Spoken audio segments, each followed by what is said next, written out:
হাসরের ময়দানটা থরথর করে কেঁপে উঠবে, এমন অবস্থা হবে আমার আল্লাহ রাগান্বিত আওয়াজ দিবেন আর বলবেন লিমানিল মুলকুল ইয়াউম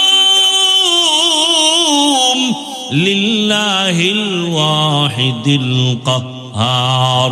এমন এক অবস্থা হবে হাসরের মাঠের। রহমতের নবী কান্না করেন ওই হাসরের মাঠে। এই পরিস্থিতিতে নবীদের কোনো গুনাহ নাই, তারাও কান্নায় বিভোর হয়ে যাবেন। আদম নবী কাঁদবেন, ও আল্লাহ আবার উপায় কি হবে আজ। মূসা নবী কাঁদবেন, আবার উপায় কি। ঈসা নবী কাঁদবেন, আমার উপায় কি। ইব্রাহিম নবী কাঁদবেন, আমার উপায় কি। ও নরসিংদীর বাবারা, নবীরা যদি কাঁদেন তোমার আমার কি উপায় হবে। ওরে তোমার আমার তো কোনো আমল নাই, নামাজ নাই, রোজা নাই, তেলাওয়াত নাই, জিকির নাই। যতটুকু নামাজ পড়ি সে নামাজের ভেতরে খুশু খুজু নাই। ওরে আমি যদি এই অবস্থায় আমার মালিকের দরবারে দাঁড়াই, আমার মাওলা আর বরদাস্ত করবেন না। আমার আল্লাহ আবার রাগান্বিত হয়ে বলবেন ওয়ামতাজুল ইয়াউমা আইয়ুহাল মুজরিমুন, এ গুনাহগারেরা নেককারদের থেকে আলাদা হইয়া যা। আজকে আমি নেককারদেরকে আরশে আজিমের নিচে ছায়া দিয়া বসাবো। আমি ওদেরকে জান্নাতের মেহমান খানায় নিয়ে যাব। আর যারা গুনাহগার বেনামাজির দল,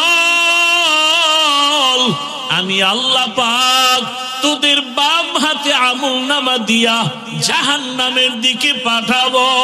আমার আল্লাহ পাক যাদের বাম হাতে আমলনামা দিবেন এদের হালাত এমন হবে, আল্লাহ বলবে ওদের বাম হাতটা সোজা ভাবে হবে না, বুকের মাঝে ছিদ্র করে ফেল।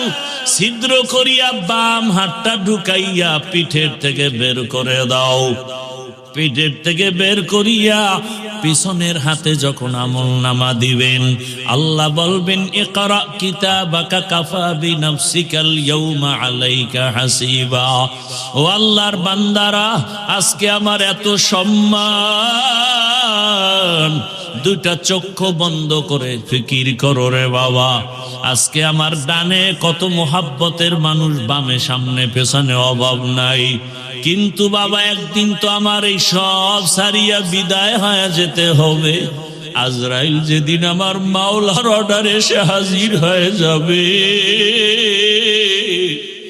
আমার গায়ের জামাটা প্লেট দিয়া কেটে কেটে রেখে দিবে। আমার হাতের ঘড়ি আর একজনের হাতে চলে যাবে রে বাবা। আমার আপন বন্ধুটা মোবাইল নাম্বারটা কেটে ফেলবে। আমার আপন জনেরা কাঁদবে আর বাবা বলবে তাড়াতাড়ি কাফন কিনে নিয়ে আসো। ইমাম সাহেবকে বলবে জানাজা না দিয়া যাইও না, আমার সন্তান দুনিয়াতে বাঁচিয়া নাই। ও আমার কলিজার যুবক বাবারা, দুনিয়াতে তো রং তামাশার পেছনে কম ঘুরলা না। মনের মতো পার্কে দৌড়াইলাম, মনের আশা পূরণ করিয়া সারা রাত মোবাইলে গুনাহ করলা। ওরে বাবা, তুমি সারাটা জীবন দাড়ি কাটলা, নামাজ ছাড়লা, একবারও চিন্তা করলা না কোন দিন আজরাইল এসে ধরিয়া বসে। ওরে আজরাইল এসে যদি হাজির হয়, মা কান্না করেও ধরে রাখতে পারবে না, বাবায়া ধরে রাখতে পারবে না।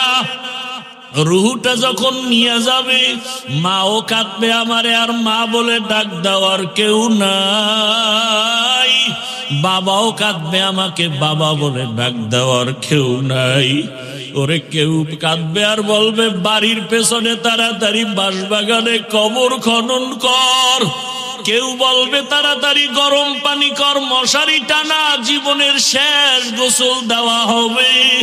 ওরে তোমার আমার লাশটা ঘর থেকে টেনে টেনে নামাইয়া গোসল দিয়া সাদা কাফনের প্যাকেট বানাইয়া যখন জানাজার খাটে উঠাবে, জানাজার ময়দানে নিবে, জানালা দিয়া মা কান্না করবে আর বলবে আমার বাবারে কই নাও, আমার বাবারে কোথায় নাও। করো তো, একটু চেহারাটা দেখাও। শেষবারে আমার বাবার চেহারাটা দেখি। ও যুবক বাবা, একবার মা দেখবে আর দেখা হবে নাই, শেষ। এবার জানাজা পড়াইয়া কবরের দিকে রওনা। কই মা, কই বাবা, কই বন্ধু, কই আমার আপনজন, কেউ নাই। ওই কবরে রাখিয়া পাড়াইয়া পাড়াইয়া মাটি দিয়া যখন সবাই বিদায় হবে, দুইজন ফেরেশতা প্রশ্ন করার জন্য কবরে চলে আসবে। আমার বান্দা যখন নামাজ না নিয়া গুনাহগার হইয়া কবরের বিছানায় যাবে, তখন বান্দা একটা জবাবও দিতে পারবে না।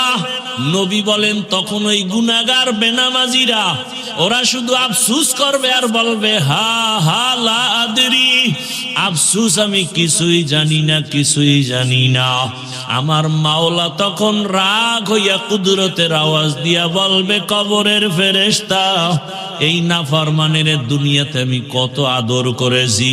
আমার দেওয়া সূর্যের আলো, চাঁদের আলো, পানি বাতাস সব নেয়ামত দিলাম। আমার দেওয়া সব নেয়ামত খাইয়া নামাজ পড়ে নাই, রোজা রাখে নাই, তেলাওয়াত করে নাই, পর্দা করে নাই, আলেম ওলামার কথাও মানে নাই, বিরোধিতা করত। এখন আর ছাড় দেওয়া যাবে না, সুযোগ দেওয়া যাবে না। আল্লাহ বলবে, ফেরেশতা, কবরের সাথে জাহান্নামের সাথে রাস্তা করে দাও। জাহান্নামের আগুন কবরটা ভরিয়া যাবে। কবরের ভেতরে সাপ। আমার আল্লাহ কুদরতের আওয়াজ দিয়া রাগ হয়ে বলবেন, কবরের মাটি, এই নাফরমানকে দুই দিক থেকে জোরে জোরে চাপ দাও। এত জোরে চাপ দিবে পাজরের হাড়গুলো চুরমার হয়ে যাবে। ওরে কবরের চিন্তায় রসুলের সাহাবী ওসমান রাদিয়াল্লাহু আনহু কান্না করলেন আজীবন। আবু বকরের কান্না, ওমরের কান্না, অথচ তাদের কত সুন্দর ইখলাস, তাকওয়া, আমল। আপনার আমার তাকওয়া নাই, ইখলাস নাই, আমল নাই, কান্না নাই। আল্লাহর আদালতে এই অবস্থায় গেলে কি উপায়? ونشهد أن لا إله إلا الله وحده لا شريك له لا ضد له ولا ند له ولا مثل له ونشهد أن سيدنا وسندنا وحبيب ربنا وطبيب قلوبنا ومولانا محمدا عبده ورسوله اللهم صل على محمد النبي الأمي وعلى آله وسلم تسليما وبعد فأعوذ بالله من الشيطان الرجيم بسم الله الرحمن الرحيم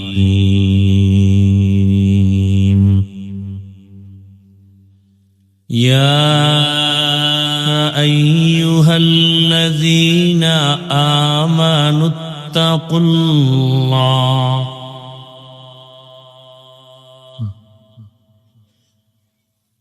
يا أيها الذين آمنوا اتقوا الله وكونوا مع الصادقين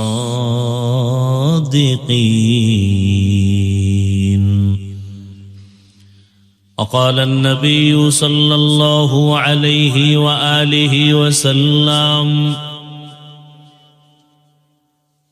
من تشبه بقوم فهو منهم صدق الله مولانا العظيم وصدق رسوله النبي الأمي الكريم ونحن على ذلك من الشاهدين والشاكرين والذاكرين والحمد لله رب العالمين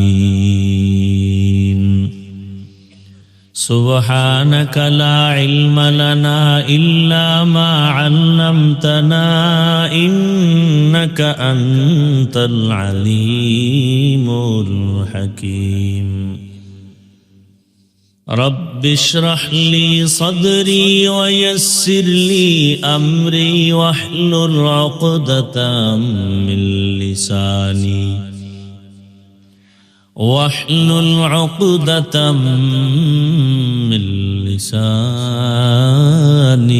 يفقه قولي निगाह मुमिन से तू बदल जाती है तकदीर निगाह मुमिन से तू बदल जाती है तकदीर ये बंदा की कुव्वत नहीं कुदरत का इशारा ये बंदा की कुव्वत नहीं कुदरत का इशारा ऐ मर्द खिरद तर्क मासी की जरूरत ऐ मर्द खिरद तर्क मासी की जरूरत अब सोहबत सालेह की सवा कोई नहीं चारा अब सोहबत सालेह की सवा कोई नहीं चारा मरदूद है पीछे हमें खबर नहीं लेकिन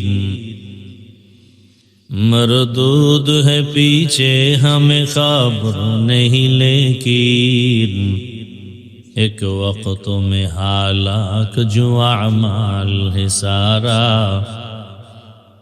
एक वक्त में हालाक जो अमाल है सारा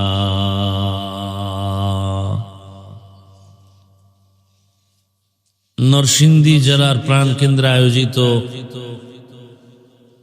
দারুল উলুম দত্তপাড়া মাদ্রাসার আয়োজনে আজকের এই 2 দিন ব্যাপী ইসলামী মহাসম্মেলনের সমাপনী দিন 10 ডিসেম্বর 2025 মহতি এ মাহফিলে উপস্থিত মোহতারাম সম্মানিত সভাপতি আলহাজ আনোয়ার হোসেন সাহেব, প্রধান অতিথি আলহাজ মাসুদুর রহমান সাহেব সহ অন্যান্য অতিথিবৃন্দ, হযরত উলামায়ে কেরাম, যারা আহ্বানে এখানে হাজির হয়েছি, নরসিংদীর কৃতি সন্তান আলেম উলামাদের আস্থাভাজন ব্যক্তি, ঐতিহ্যবাহী দারুল উলুম দত্তপাড়া মাদ্রাসার স্বনামধন্য মুহতামিম হাফেজ মাওলানা শওকত হোসেন সরকার সাহেব, আগত এলাকার বিভিন্ন স্থান থেকে আল্লাহ পাকের আশিকিন, জাকিরিন, শাকিরিন, মুহিব্বিন, মুরব্বিয়ান এজাম, কলিজার টুকরা সমবয়সী যুবক বন্ধুগণ, স্নেহের ছোট ভাই, পর্দার আড়ালে মা বোনেরা, আল্লাহ পাকের দরবারে শুকর যে আল্লাহ আমাদেরকে সুস্থ রেখেছেন, আলহামদুলিল্লাহ। জীবনের এক অমূল্য সম্পদ আমাদের সুস্থতা। টাকা পয়সা বাড়ি গাড়ি সব আছে, কিন্তু আপনি আমি অসুস্থ, জীবনের কোনো মূল্য নাই। টাকা পয়সা বাড়ি গাড়ি তেমন নাই, কিন্তু আপনি আমি সুস্থ, এই জীবনের থেকে শান্তির জীবন। আর আল্লাহ আমাদের এই সুস্থতাকে দায়েমান কবুল করেন। এখনো যারা অসুস্থ, ঘরে বিছানায়, হসপিটাল, আল্লাহ তাদেরকেও সুস্থ করে দেন। হাজারো লাখো মানুষের ভেতর থেকে বাছাই করে দয়াময় আল্লাহ আমাদেরকে প্রচন্ড ঠান্ডার ভেতরে দীর্ঘ সময় ধৈর্যের পরিচয়ে মাটির উপরে বসে আছেন আপনারা, আল্লাহ পাক দয়া করেছেন, না হয় এটা সম্ভব না। এজন্য আরেকবার সে দয়াময় আল্লাহর শুকর আদায় করি, আলহামদুলিল্লাহ। নবীজি বলেন, আলহামদু আলা নিয়ামতি আমানুল লি জাওয়ালিহা। নিয়ামতের শুকর আদায় করলেই আল্লাহ নিয়ামত তার উপরে শুকরের বরকতে স্থায়ী করে দেন। দরুদ ও সালাম সৈয়দুল মুরসালিন রহমাতুল লিল আলামিন শফিউল মুজনিবিন খাতামুন নবিয়্যিন সৈয়দুস সাকালাইন ইমামুল মুরসালিন শফিউ আযম রাসূল আকরাম রহমতে আলম নবিয়ুল আরব আল আজম হাবিব কিবরিয়া আশরাফুল আম্বিয়া সৈয়দুল আম্বিয়া শফিউ মাহশর সাকি কৌসর আকায়ে নামদার মদিনা কা তাজদার आफताब नबूवत फ़ख्र मौजूदात सैयदुल मखलूक़ात हज़रत मुहम्मदुर रसूलुल्लाह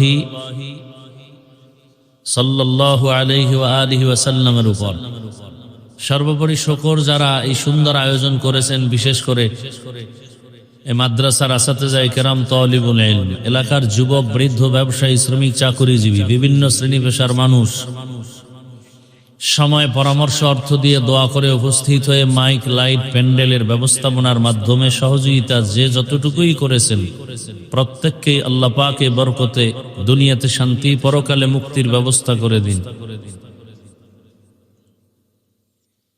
গতকাল এবং আজ দেশের শীর্ষস্থানীয় হযরত উলামায়ে কেরাম, পীর, মাশায়েখ কোরআন সুন্নাহ ভিত্তিক দিক নির্দেশনামূলক আলোচনা রেখেছেন, আপনারা শুনছেন। বর্তমান সময়ে যাদের দিকে মানুষ তাকিয়ে আছে কোন একটা সিদ্ধান্ত পাওয়ার আশায়, উজানির হযরত, চরমনের হযরত গতকাল বয়ান করেছেন, জাতি এখন চূড়ান্ত এক বিজয়ের অপেক্ষায় প্রহর গুনতেছে। দিশেহারা, কোন দিকে যাবে, কি করবে। সেই সময় আজকের এই নরসিংদী জেলার এই প্রাণকেন্দ্রে এত সুন্দর এক আয়োজন আল্লাহ পাক আমাদের নাজাত ও হেদায়াতের জরিয়া হিসেবে কবুল করে। আমি দোয়া নেওয়ার আশায় আপনাদের কাছে আসছি। দোয়া জীবনের সব থেকে বড় পুঁজি, সফলতার জন্য। আর দোয়া হুয়াল ইবাদা, দোয়া একটা স্বতন্ত্র ইবাদত। আপনাদের সকলের যেই পরিমাণ একচ্ছত্রভাবে দোয়ার প্রয়োজন, আপনাদের সবার দোয়া আমার একার প্রয়োজন। বান্দা নিজ প্রচেষ্টায় যতটুকু অগ্রসর হতে না পারে, দোয়ার মাধ্যমে সীমাহীন জায়গা অতিক্রম করতে পারে, অসম্ভবকে সম্ভব করতে পারে দোয়া। এ মজলিসে অবশ্যই আল্লাহর কিছু প্রিয় বান্দা আছেন যারা কিছু চাইলে আল্লাহ ফিরাই দিবেন না। লাউ আকসামা আলাল্লাহ লা আবাররা। আল্লাহর কিছু প্রিয় বান্দা আছেন এমন যে আল্লাহর কাছে যদি খুব কঠিন ভাবে চায়, আল্লাহ তাকে দিয়ে দেন। আর আল্লাহর কাছে চাইলে আল্লাহ দিবেন না তো কাকে দিবেন? আল্লাহর কাছে প্রিয় তো মানুষ, আল্লাহর কাছে আর কোনো প্রাণী প্রিয় নাই। আবার এই মানুষের মধ্যে যারা আল্লাহর গোলামি করে, এরাই তো সব থেকে দামি, সব থেকে প্রিয়। এজন্যই তো রহমতের নবী কার কাছে চাইতেন? নবী বলেন, ইজা সাআলতা ফাসআলিল্লাহ ওয়া ইজা ইসতাআনতা ফাসতাইন বিল্লাহ। চাও তো আল্লাহর কাছে চাও, প্রশ্ন করো তো আল্লাহকে করো। দুনিয়াওয়ালার কাছে চাইলে পাওয়া যাবে না, কারণ সব অভাবী, ফকির। আল্লাহ তো ফকির না, চূড়ান্ত ধনী। বলে কেমন ধনী? বলে প্রশংসিত ধনী। আমরা আল্লাহর কাছে হেদায়াত চাই। আল্লাহ আমাদের সব ভাইকে হেদায়াতের দৌলত দান করেন। পাশাপাশি কিছু আলোচনা রাখার জন্য রাতের গভীর, এখন বিদায়ের সময়, বাড়িতে যাবে সবাই, আর সেই সময় মাত্র শুরু।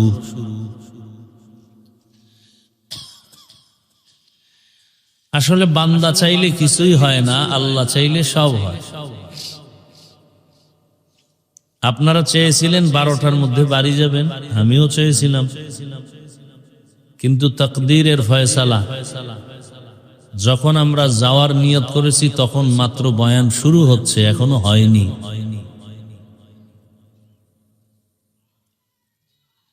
তবে বয়ানটা হওয়া, ওয়াজ যে হয়, ওয়াজ আমি শুরু করার আগে ভূমিকায় আর 2 মিনিট কথা বলবো প্যান্ডেলকে ঠিক রাখার জন্য।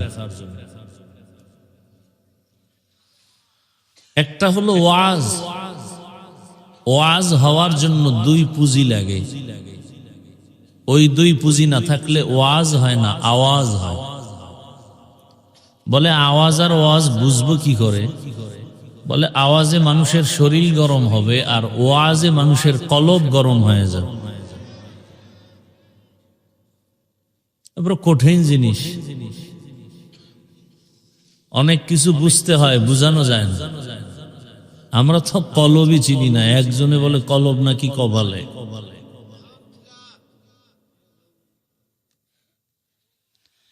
तो दिल में तू आता है समझ में नहीं आता, तो दिल में तू आता है समझ में नहीं आता, बस जान लिया मैं तेरे पहचानो यही है, बस जान लिया मैं तेरे पहचानो यही है। আমিও অনেক অসুস্থ, মনে চায় বয়ান করতে, কিন্তু শরীর দিতেছে না। পাওয়ারি ঔষধ খেয়ে আসলাম, 1 সপ্তাহ বিছানায় ছিলাম, একটা প্রোগ্রামেও যেতে পারিনি। অনেকে জানেন, আপনাদের দোয়া আবার আল্লাহ সুস্থ করে, পরিপূর্ণ না, খুবই অসুস্থ, যেটা বলাটাকে নিজের কাছে খুব ভয় লাগে। কারণ অনেকে স্টেজ উঠে অসুস্থতা প্রকাশ করাটা অনেক সময় অহংকারী মনে হয়। আসলে অসুস্থ, আমার খুব কষ্ট হইতেছে কথা বলতে। তারপরও আশা করি আপনারা দোয়া করলে কিছু বলার সুযোগ কে দিবেন? আল্লাহ দিবেন। তো ওয়াজ হওয়ার জন্য কয় পুঁজি লাগবে ভাই? 2 পুঁজি। ডাইরেক্ট আল্লাহর রহমত, আর দ্বিতীয় হলো উপস্থিত শ্রোতাদের কলিজা ভাঙ্গা মুহাব্বত। আর ওয়াজ যখন শুরু হবে তখন কলব গরম হবে, আর কলব ওয়ালারা স্থির থাকবে না, অস্থির হয়ে যাবে। কি হয়ে যাবে? দলিল, ইন্নামাল মুমিনুনা আল্লাযীনা ইযা যুকিরাল্লাহু ওয়াজিলাত কুলুবুহুম ওয়া ইযা তুলিয়াত আলাইহিম আয়াতুহু যাদাতুহুম ঈমানা, زادتهم إيمانا وعلى ربهم يتوكلون।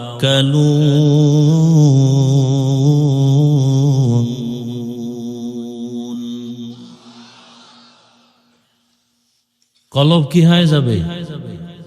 গরম হবে। গরম হলে স্থির না অস্থির?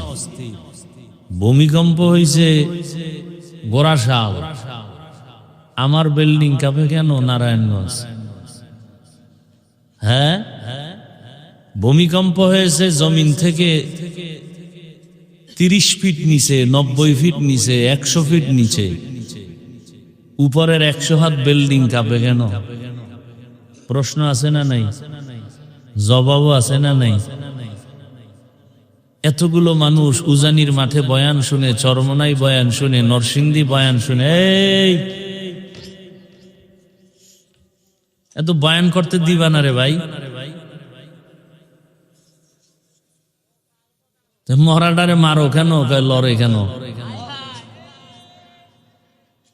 বয়ান করতে দিবা না যে কাহিনী শুরু করছে। নিজেকে কন্ট্রোল করা অনেক দাম। আওয়াজ না দিয়া দিল থেকে কান্না করা, এটা হলো বড় দামি। দিল থেকে কান্না, চোখে পানি,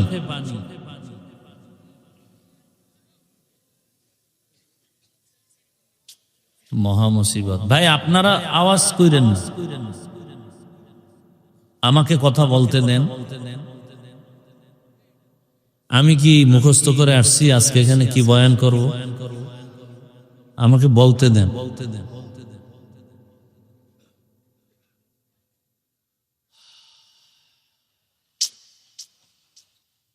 কন্ট্রোল করার চেষ্টা করি। ভূমিকম্প হইতেছে, বিল্ডিং থেকে দৌড়ায় বাঁচার জন্য। নারীও দৌড়ায়, পুরুষও দৌড়ায়, বাচ্চার খবর নেই। আওয়াজ দিবেন না, ঠান্ডা মাথায় কথা শুনবেন। আমি বুঝাইতে আসছি, এখানে কলবের বয়ান হবে, অতএব জবান বন্ধ থাকবে। কলবে আওয়াজ হবে, জবানে আওয়াজ হবে না। আওয়াজ লাগলে তখন বলবো, তখন দিবেন, তাও স্বাভাবিক। আওয়াজেরও কিছু কথা আছে, একটু ঢুকে লই। কারণ দেশের যে পরিস্থিতি, এখন আর চুপ থাকার সময় নেই। দায়িত্ব চেয়ে নেওয়া উচিত না, কিন্তু খুনি ধর্ষকরা যখন উল্টাপাল্টা করবে, তখন আমানতদার চরিত্রবানরা সেখান থেকে দায়িত্ব চেয়ে নেওয়াই শরীয়ত। দেশটাকে নাপাক করে ফেলতেছে, এখান থেকে উদ্ধার করতে পারে একমাত্র ইসলাম। আল্লাহ আমাদের হেদায়াত দান করেন। ভূমিকম্প হয় কোথায়? মাটির নিচে, তাও আবার নরসিংদী। নারায়ণগঞ্জের বিল্ডিং কাঁপে কেন? ভূমিকম্প হয় মাটির অনেক নিচে, উপরে কাঁপে কেন? এই প্রশ্নের যেই জবাব, বয়ান হচ্ছে কলবের মধ্যে। শরীর লাফায় কেন, কাঁপে কেন, আওয়াজ হয় কেন? এই প্রশ্নের সেই একই জবাব। বুঝার চেষ্টাও করি না, বুঝাবারও চেষ্টা করি না, বুঝারও চেষ্টা করি না, বিরোধিতা করার অপচেষ্টা করি। কম্পন হবে কলবে, আর সে জালজালার কম্পনের রিয়াকশনটা চলে আসবে বডির ভেতরে। বড় কঠিন হালাত। আগুন জ্বলবে আর গরম হবে না, এটা হতে পারে না। কথা বুঝেন? বাতি জ্বলবে আর অন্ধকার থাকবে, এটা হতে পারে না।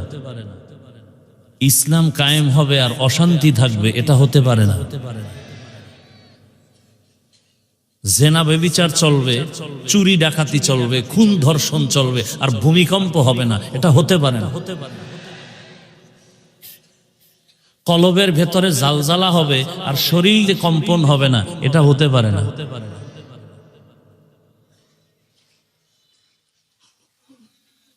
আল্লাহ বুঝার তৌফিক দান করেন। সব বয়ানের মূল কথা বুঝ ঠিক করা। বয়ান আপনারা সবাই জানেন, শুধু বুঝ ঠিক নেই।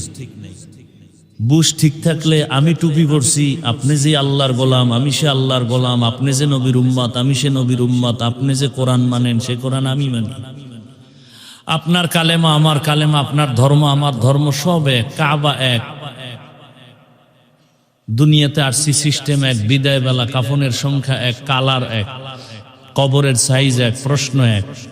তাহলে আমি টুপি পরছি, আপনাকে টুপি পরেন না কেন? আপনাকে টুপির জন্য আলাদা বয়ান দিতে হবে কেন? আমি দাড়ি রাখছি, আপনি দাড়ি রাখেন না কেন? দাড়ির জন্য আলাদা বয়ান দিতে হবে কেন? দাড়ি কামানো যে গুণ, এটা কে না জানে? এখানে জানে। আপনি দাড়ি রাখেন না, বরং আলাদা আপনাকে দাড়ির ফজিলতের বয়ান দিতে হয় কেন? বুঝ ঠিক নেই। কি ঠিক নাই? বুঝটা ঠিক হয়ে গেলে হুজুর না, কলেজের প্রফেসর দাড়ি রেখে দিবে। বুঝ ঠিক হয়ে গেলে র্যাবের চাকরি করেনেওয়ালা র্যাবও দাড়ি রেখে দিবে। আর বুঝ যদি ঠিক না হয়, তাহলে আমার মতো হুজুরও মহিলাকে এক জায়গায় বসাইয়া একসাথে আড্ডা দিবে। আমার বুঝ কি? টুপি দিলেই শান্তি সম্মান। আপনার বুঝ কি? টুপি দিলেই মাথা গরম। আমার বুঝ কি দাড়ি রাখলেই সম্মান, আপনার বুঝটা কি দাড়ি রাখলেই যৌবনের ভাব শেষ। অথচ দাড়ি কাটলে এই মোবাইলে আকাম করো, ভালো করার কিছু কাজ আছে না? এই দাড়ি কাটলে শরীরের কি কি ক্ষতি হয়? চিকিৎসা বিজ্ঞানীরা কি বলছে এটা তো মানবা, হুজুর গোটা না মানলেও তুমগো জাহান্নামে যাওয়া লাগবে না, জান্নাত রিজার্ভ হয়ে যাবে। কিন্তু চিকিৎসা বিজ্ঞানী যারা, এদের কথা তো তুমি অমান্য করলে তুমি মানুষ থাকবা না। চিকিৎসা বিজ্ঞানীরা কি বলে, রিসার্চ করছে দাড়ি কাটলে কি হয়। পরকালের ভিডা তো ভিন্ন। নগদ শাস্তি কি? চোখের পাওয়ার কমে যাবে। নগদ শাস্তি কি? যৌবন দৌড় দিবে। দাড়ি কামানো বাড়ছে, যৌবনও দৌড় দিছে। হার্বাল কোম্পানি ওপেন চ্যালেঞ্জও দেওয়া শুরু করছে।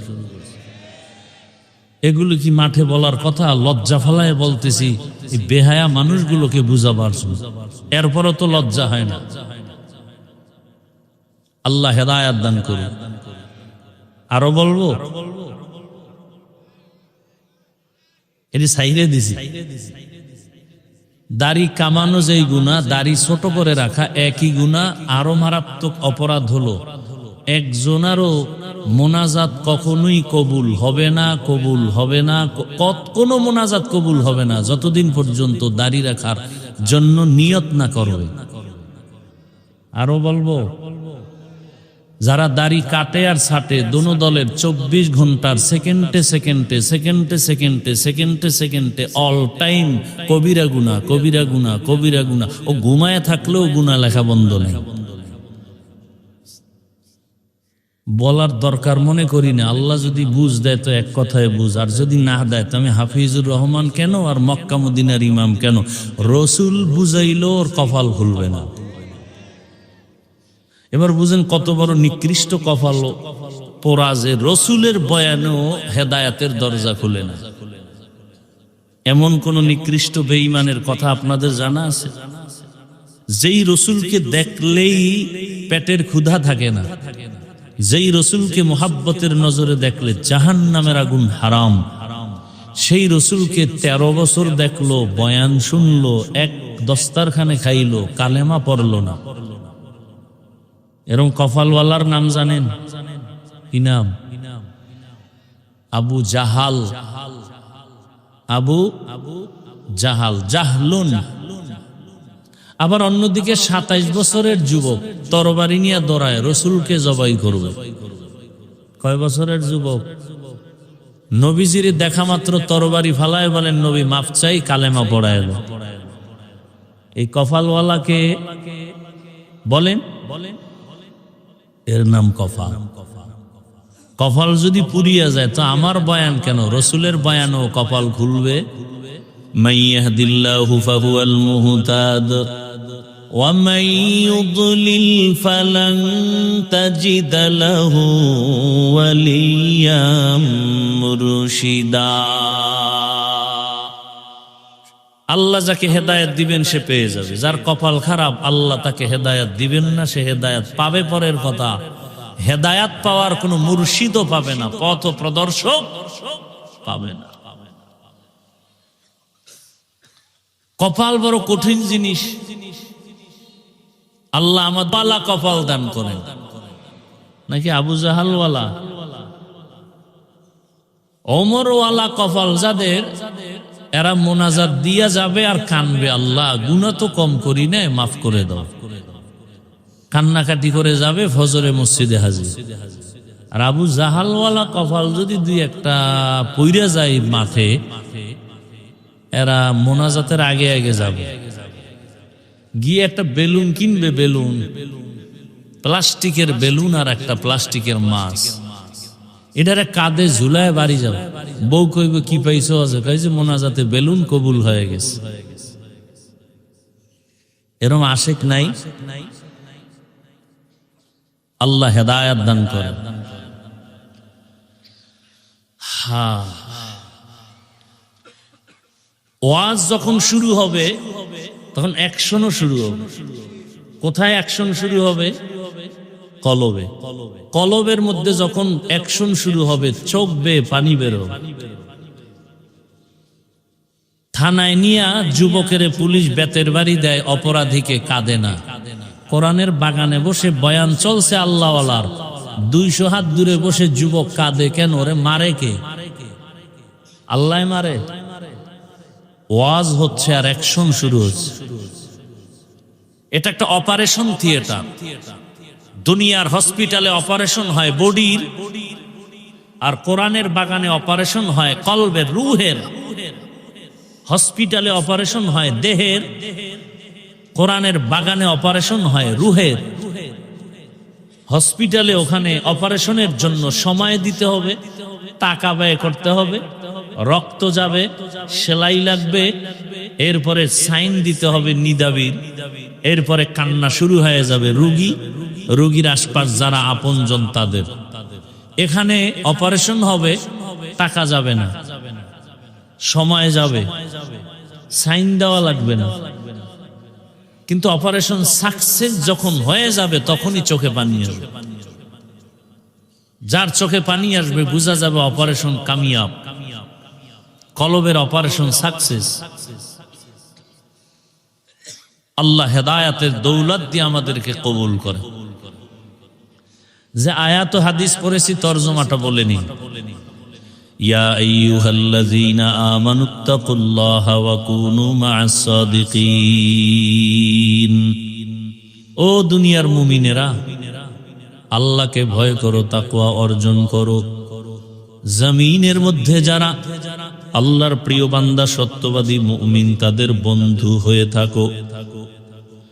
নবীজি বলেন, মান তাশাব্বাহা বিকৌমিন ফাহুয়া মিনহুম। যে ব্যক্তি যেই দলের সাথে চলাফেরা, মোহাব্বত, ভালোবাসা, উঠা বসা করবে, কিয়ামতের দিন তার সাথে তার হাসর হবে। আয়াত হাদিসের তরজমা শেষ, খুব খেয়াল করবেন। হাদিসের উপরে কয়েক মিনিট কথা।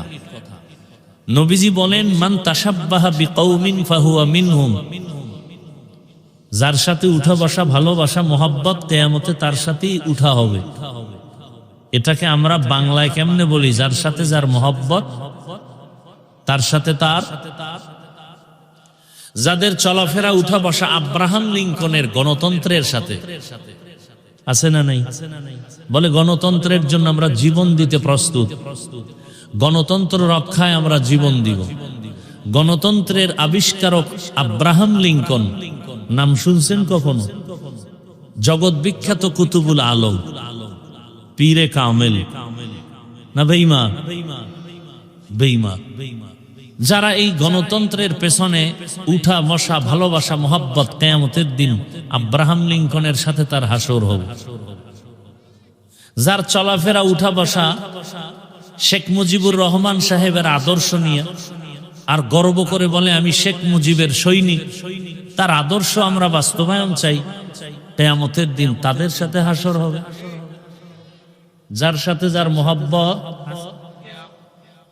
জিয়াউর রহমান সাহেবের আদর্শের সাথে যাদের উঠা বসা, ভালোবাসা, মোহাব্বত, কিয়ামতের দিন তার সাথে হাসর হবে। এরশাদ সাহেবের আদর্শের উপরে যাদের চলাফেরা, উঠা বসা, মোহাব্বত, কিয়ামতের দিন তার সাথে হাসর হবে। লেনিনের, কালমার্সের, মাওসেতুনের আদর্শের সাথে যাদের সম্পর্ক, উঠা বসা, মোহাব্বত, কিয়ামতের দিন তার সাথে তার হাসর হবে। কি যুবক, ঘুমাও, তোমার চুলগুলো এমন কেন? বলে আমি ক্রিকেটারের মোহব্বতে উঠি আর বসি। কিয়ামতের দিন তোমার ক্রিকেটারের সাথে হাসর হবে। আর যেই লোকটা টুপি পরে দাঁড়িয়ে রাখছে, ব্যাপার কি? আমি মদিনার আশেক, আমি ইসলাম চাই, আমি মা বাপ থাক না থাক আফসোস নেই, আমার ইসলাম ঠিক থাকতে হবে। কিয়ামতের দিন ইসলামের ধারক বাহক রসুল, সাহাবা, উলামাদের সাথে হাসর হবে। সন্দেহ?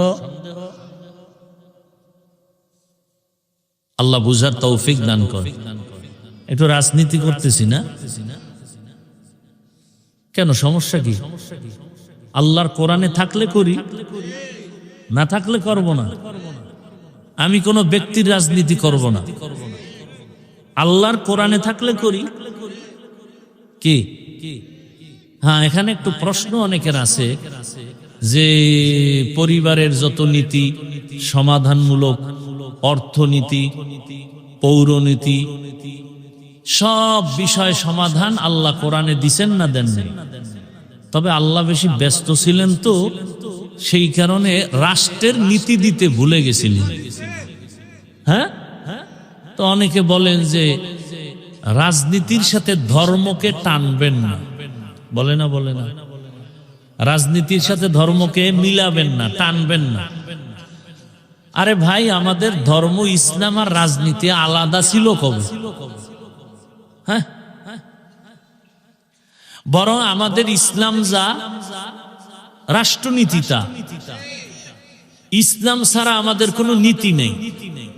সমাজনীতি, পরিবার নীতি, সব নীতি, সব ইসলামের নীতি। কথা বলেন না কেন?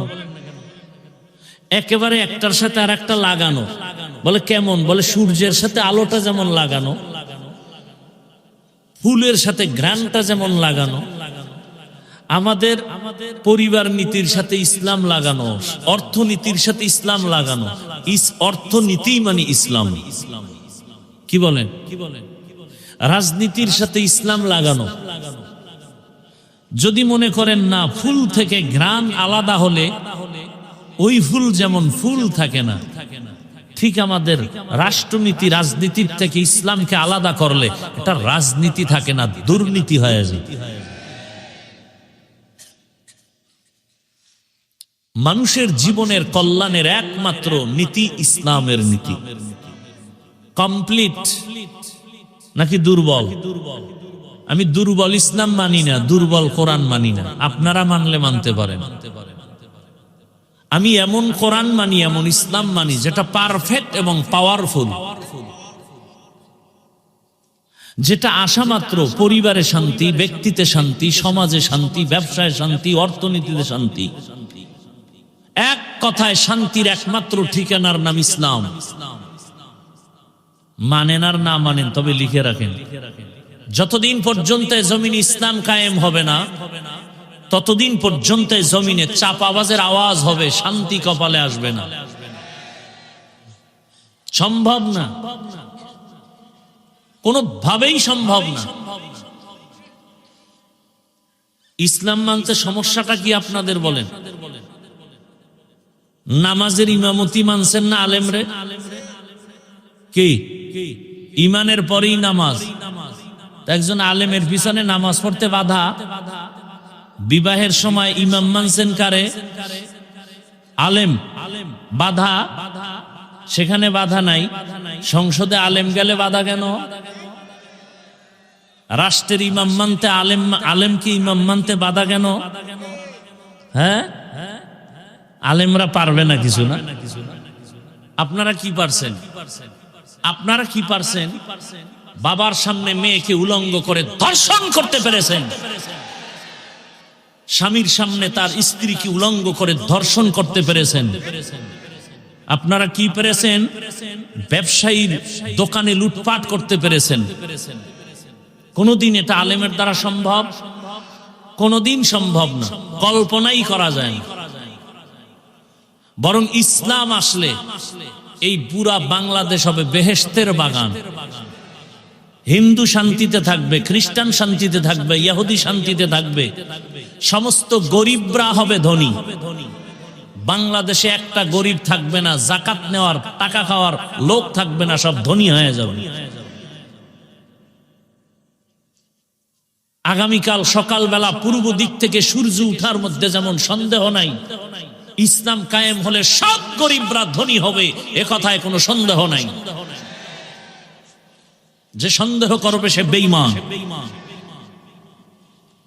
ইসলামের অর্থনীতি গরিবের জন্য।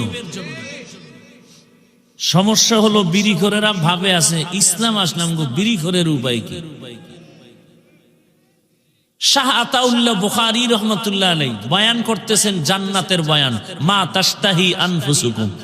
কি জান্নাত আল্লাহ দিবেন, সেখানে ঢুকবা, যা চাইবা তাই পাইবা। একজনে কয় বিড়ি বামুনি। যেমন প্রশ্ন তেমন জবাব। হুজুর কয় বিড়ি পাইলেও পাইতে পারো, তবে আগুন আনতে গেলে তো জাহান্নামে যেতে হবে। আর জাহান্নামে যখন বিড়ি ধরাইতে যাবি, তখন টের পাবি কত ধানে কত চা। আচ্ছা বলেন তো, এই প্যান্ডেলে কোনো বিড়িখোর সম্মানিত ব্যক্তি আছে না নেই? এখানে আসার পরে কয়টা বিড়ি টানছেন? কেন কেউ মাইকে বলছে বিড়ি টানলে ফিডামু, টানে না কেন? হ্যাঁ, বাংলাদেশে ইসলাম আসলে তো পুরা দেশটা এরকম পরিবেশ হবে, বিড়িখোর নিজের থেকে বলবে যে বিড়ি টানা যাবে না, মদখোর নিজের থেকে বলবে না এই পরিবেশে মদ পান করা যাবে না। ইসলাম এটাকে দেখেন, এই যে সারা এত রাত প্রচন্ড শীত, এরপরও আপনারা বসে আছেন পৃথিবীর 3rd ক্লাসের বিছানার মধ্যে, কোয়ালিটিহীন ব্যবস্থাপনায়। এটা কোয়ালিটি না। আপনাদের কোনো টাকাওয়ালা যদি মানুষগুলোকে বসাতে চাইতেন তা আপনাদেরকে ফ্রি গাড়ি দিতেন, ফ্রি গাড়ি দিয়ে আনতো, তাও কিন্তু এই বেহেশতি মানুষ আসতো না, সব গাঞ্জাখোরেরা এসে বসে থাকতো। এরপরে বসার জন্য ভিআইপি ব্যবস্থা, ভিআইপি চেয়ার, নন ভিআইপি পেছনে, এরপরে নাস্তা, যদি নাস্তা দেরি তো চেয়ারের বাড়ি, এরপরে আবার যদি বাইরে বাইরে শুরু হয়ে যায় আবার একজনে ভিডিও করে দেখায়, দেখেন তো আমরা নিজেদের দলওয়ালারা কত বড় বেয়াদ্দব, নিজেদের অপকর্ম আবার দেখায়। আপনাদের ফ্রি গাড়ি দিছে, বসার স্থান ভিআইপি, পৃথিবীতে এর থেকে নরমাল কোন বিছানা হতে পারে? অনেকে ঘাসের উপরে মাটির উপরে বসছেন। নাস্তা কতবার দেওয়া হয়েছে? দেওয়া হবে? হবে না? বড় কঠিন বিষয়। নাস্তাও দেওয়া হবে না। হ্যাঁ, আচ্ছা, এতগুলো মানুষকে নিয়ন্ত্রণের জন্য ওই সাহেবের পুলিশ লাগতো না? পাওয়ার থাকলে র্যাব, আরো হেডম থাকলে আর্মি, আরো হেডম থাকলে বিডিআর, আরেকটু হেডম থাকলে কুত্তা। কারণ মানুষের উপরে বিশ্বাস নাই, বডিগার্ড বডির উপরে মেরে দিবে। কুকুর বেঈমানি করবে না, নিরাপত্তার জন্য কুকুর বেঈমানি করে নাই আজও পর্যন্ত শুনি নাই। সারা রাত মালিকের জুতার বাড়ি খাইয়া কুকুর মালিকের বাড়ি পাহারা দেয়, কোনোদিন মালিকের ক্ষতি করে না। আর মানুষেরটা খাইয়া বডিগার্ড বডির উপরে ছুরি মারে। এখানে এতগুলো মানুষকে নিয়ন্ত্রণের জন্য কোন প্রশাসন, পুলিশ, কোন আওয়াজ নাই, চুপচাপ সবাই অধীর আগ্রহে বসে আছে। কই গেছে ঘুম, কই খানা, কোনো পেরেশানি নাই, কষ্ট নাই, ঠান্ডার ভেতরে চুপচাপ বসে আছে, চুপচাপ। এটা কেমনে সম্ভব? নগদ প্রমাণ, ইসলাম মানলেই সম্ভব। এটা ইসলাম পারবে, কসম আল্লাহর, আর কেউ পারবে না। কে পারবে? ইসলাম। ইসলাম দেখায় দিছে, এর নাম শান্তি। এটা ইসলাম পারে। কে বড়, কে ছোট, কে ধনী, কে গরিব, সব একাকার হয়ে বসে আছে। মানুষ পাগল হয়ে যায় না খাইয়া, খাওয়ার জন্য এত পাগল। মসজিদে গিয়াও খানা, হাটে আর চাটে। আর এখানে কোনো পেরেশানি নেই, ঠান্ডা প্রচন্ড, শিশিরের পানি ঝরছে, বসার বিছানা চরম 3rd ক্লাসের বিছানা। পৃথিবীর কোন অনুষ্ঠানে এই বিছানা দিলে জুতা ছাড়া উপায় নেই। এটা কিভাবে সম্ভব? কিভাবে সম্ভব? এর নাম ইসলাম। এর নাম কি? ইসলাম কি বলে? দুজন এক জায়গায় হলে কি দাও? কি দাও? সালাম মানে কি? এই শান্তি শুরু, শান্তি। ইসলাম বলে বড়রা ছোটদেরকে মায়ার নজরে দেখো, ছোটরা বড়দেরকে সম্মানের নজরে দেখো। মাল্লাম ইয়ারহাম সাগীরানা ওয়া লাম ইউক্কির কাবীরানা ফালাইসা মিন্না। আল্লাহর জাতের কসম, দুনিয়ার সব বড়রা ছোটদেরকে যদি মায়ার নজরে দেখেন, কোনদিন বড়রা ছোটদের উপরে জুলুম করবে না। সব ছোটরা বড়দেরকে সম্মানের নজরে যদি দেখেন, কোনদিন ছোটরা বড়দের সাথে বেয়াদবি করবে না। এটা ইসলাম পারে, আর কেউ পারে না। ইসলাম বলে কর্মচারী কাজ করবে, তাড়াতাড়ি ঘাম ঝরার আগে বেতন দাও। কর্মচারীর বেতন যদি আগে দিয়ে দেন, কোনদিন কর্মচারী কাজে ফাঁকি দিবে না। আর যদি বেতন মাইরা খান তাহলে কাজে ফাঁকি দিয়া মোবাইল চালাবে। ইসলাম আসলে সব মানুষ শান্তিতে চলবে। রাত্র 1টার সময় এখান থেকে নারী হেঁটে যাবে, ওর দিকে কেউ চোখ তুলে তাকাতে পারবে না। চোখ তুললে ওর চোখ উপরে ফেলা হবে। এর নাম ইসলাম। চুরি করবে, হাত কাটা হবে। একজনে কয় ইসলাম আসলে উপায় নেই, হাত কাটবে। এদেশে হাত আর থাকবে না। সৌদি আরবে কি হাতওয়ালা মানুষ নেই? আরে ভাই, এক চোরের হাত কাটবে বাইতুল মুকাররমে ঘোষণা দিয়া। এক চোরের হাত কাটলে পুরো দেশ ঠান্ডা হয়ে যাবে। এর নাম ইসলাম। আর কোনদিন মা ধর্ষিতা হবে না, বোন ধর্ষিতা হবে না, শিশু ধর্ষিতা হবে না, হিন্দু নিরাপত্তাহীনতায় ভুগবে না, ব্যবসায়ী চান্দাবাজি ধান্দাবাজির পেরেশানিতে ভুগবে না। কখন এটা হবে? ইসলাম আসলে। কথা ঠিক না? হ্যাঁ, তবে এখানে একটা ফাঁক আছে। ফাঁক কি? আপনি ইসলাম রাজনীতি ইসলামেরটা করেন না, আপনার সাথে কোনো ঝগড়া নাই, খুব খেয়াল করবেন। কিন্তু যদি বলেন আমি ইসলামের রাজনীতি পছন্দ করি না, তাহলে আর আপনার সাথে কোনো আপোষ নেই। এখানে বহু লোক আছে নামাজ ঠিক মতো পড়ে না, কিন্তু সে মুমিন। যদি বলে নামাজ পছন্দ করি না, সাথে সাথে বেঈমান। দাড়ি রাখেন না, আপনি মুমিন, কিন্তু যদি বলেন দাড়ি পছন্দ করি না, বেঈমান। পর্দা করেন না, আপনি মুমিন, আপনাকে বুঝাবো। যদি বলেন পর্দার বিধান পছন্দ করি না, বেঈমান। কথা ঠিক না? ইসলামী রাজনীতি আপনি যদি না করেন, কোনো ঝগড়া নাই। যদি বলেন পছন্দ করি না, আপনার সাথে কোনো আপোষ নাই। সুলাইমান পয়গম্বর গোটা দুনিয়া পরিচালনা করেন নাই, ঘটনা কোরআনে নাই। ইউসুফ নবী মিশরের অর্থমন্ত্রী হয়ে পরিচালনা করেন নাই, ঘটনা কোরআনে নাই। তো কেন বলেন নাই? বলেন কেন? এটা ওয়াজের প্যান্ডেল না রাজনীতির প্যান্ডেল? এখানে দাঁড়ায় যদি রাজনীতির ভোট চাইতে পারে, আমরা কোরআন দিয়া রাষ্ট্রনীতির বয়ান করলে বাধা কেন? শিয়ালের হাতে মুরগি আমানত, শিয়ালের হাতে মুরগি আমানত। আগামী শুক্রবার যদি কোনো খতিব সাহেব নরসিংদী এলাকায় আমার এই কথাগুলো রিপিট করে, আর যদি মনে করে যে হাফিজ সাহেবের মতো একটু পিক আপ নেই, কি হবে বলেন তো? কমিটি বলবে 1 মাসের জন্য অব্যাহতি দিলাম, ছুটি। বলে কারণ? বলে শিয়ালের হাতে মুরগি। শিয়ালের হাতে মুরগি দিলে 2 দিন পরে আমানত পাবেন, 1 দিন পরে। শিয়ালের হাতে মুরগি দিলে যা হয়, ধর্মের চাবি, মাদ্রাসার চাবি, মসজিদের চাবি সুদখোর, ঘুষখোর আর খুনি ধর্ষকের হাতে দিলে তো তাই হবে। আল্লাহ হেদায়েত দান করুন। আমি কিন্তু কোন দলের পক্ষে বিপক্ষে বলি না, কারণ আমি কোন দলের দায়িত্বে নাই। আমি যা বয়ান করতেছি, টোটাল বয়ান আমার একটা মাঝখানে জিনিস আমি রাখতেছি, আমার কলিজার মূল ইসলাম। আমার জীবনের মূল কি? আমি ইসলামকে ঠিক রেখে কথা বলতেছি। ভুল বুঝবেন না, উল্টা পাল্টা মন্তব্য করবেন না। আমার জীবনের মূল ইসলাম। আমার ইসলাম ঠিক, সব ঠিক। কি বলেন? আচ্ছা, বাবার সাথে তর্ক হয় কিনা সন্তানের? হয়। তার মানে হলো বাবারে কেউ অপমান করলে আমি সেই রাগে কিছু বলবো না। যুবক, একটা ওয়াদা করাতে চাই, খুব খেয়াল করো। তুমি বাবার সাথে তর্ক করেছো, হঠাৎ করে তোমার সামনে তোমার বাবাকে যদি অপমানজনক কথা বলে, তুমি চুপ করে দোয়া ইনুস পড়বা না প্রতিবাদ করবা? কলারটা ধরে বলবা, এই বেয়াদব!